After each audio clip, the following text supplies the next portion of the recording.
Olá, sejam bem-vindos a esta videoaula de Estado e Classes Sociais. Iniciaremos nossos estudos sobre o Estado e classes sociais, estabelecendo uma descrição do que entendemos por Estado e como ele se constitui em objeto da ciência política. O objetivo da unidade é compreender o Estado como uma instituição política, dando ênfase às principais formas de abordagem do fenômeno político enquanto objeto de investigação científica. Definir o conceito de Estado é uma tarefa que exige algumas considerações. Antes de tudo, é importante desnaturalizar a noção de sua própria existência.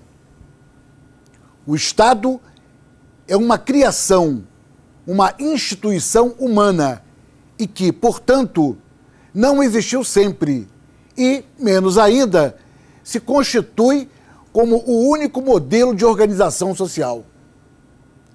Existem outras formas de organização baseadas na tradição, em mitos, em relações de parentescos, clãs, etc.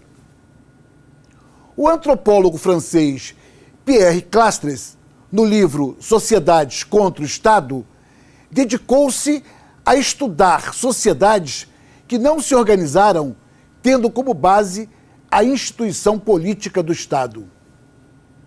Em seu trabalho, evidencia-se como fomos acostumados pela ideologia europeia a considerar essas diferentes formações sociais de primitivas e inferiores, e não como uma outra resposta a dilemas e desafios em comum às sociedades com Estado e sem Estado. É curioso e difícil de compreender como essas sociedades criaram uma organização deliberada na qual o poder não se destaca nem se separa da comunidade, não forma uma instituição acima ou fora dela. Pierre Clastres explica isso mostrando que nas sociedades sul-americanas, por ele analisadas, não há propriedade privada, nem divisão social do trabalho, não havendo, portanto, classes sociais, nem luta de classes. Trata-se de outra lógica de organização social.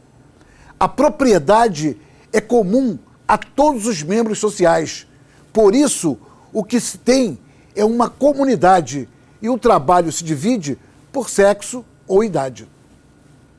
Nesta lógica, a sociedade é homogênea, una e indivisível, possuindo uma história e destino comum. Isso possibilita a sociedade decidir para si mesma com base em suas necessidades e tradições. O livro de Pierre Clastres nos dá uma abertura para entender duas consequências de imediato para o estudo e a abordagem do problema da definição do que vem a ser o Estado. A primeira delas refere-se à consciência de que nem todas as sociedades têm, dentre seus sistemas simbólicos, a instituição do Estado. Segundo Laraia, cada sistema cultural tem a sua própria lógica e não passa de um ato de etnocentrismo, tentar transferir a lógica de um sistema para o outro.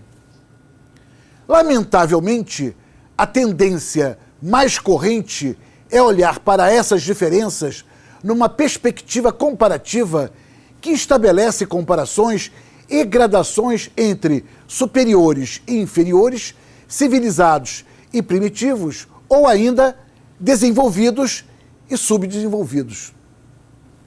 Em segundo lugar, e correlativamente, compreende-se também que o Estado é produto de uma criação artificial, ou seja, que trata-se de uma instituição social e, como tal, este está imerso nas contradições e na dinâmica de cada particularidade histórica.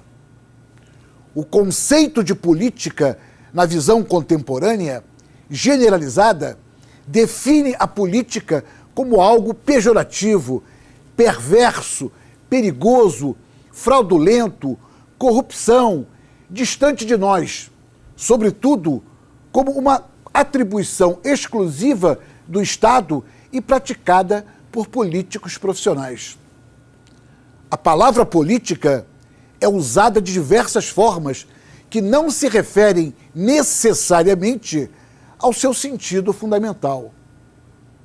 Falamos de políticas públicas, política sindical, política da empresa, da escola, do trabalho, da igreja, enquanto formas de disputa de poder interno.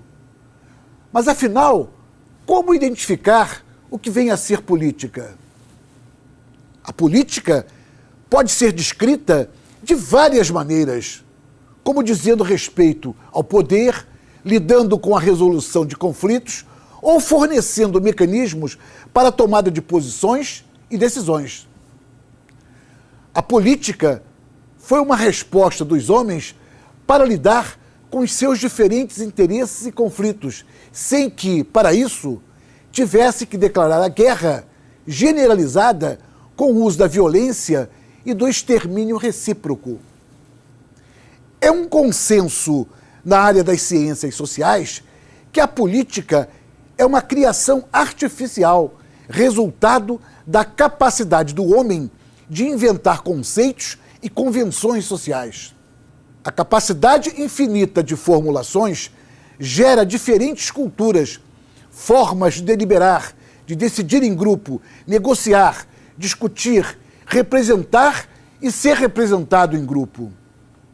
Você pode refletir sobre estes e outros conceitos apresentados, aprofundando sua leitura desta primeira unidade.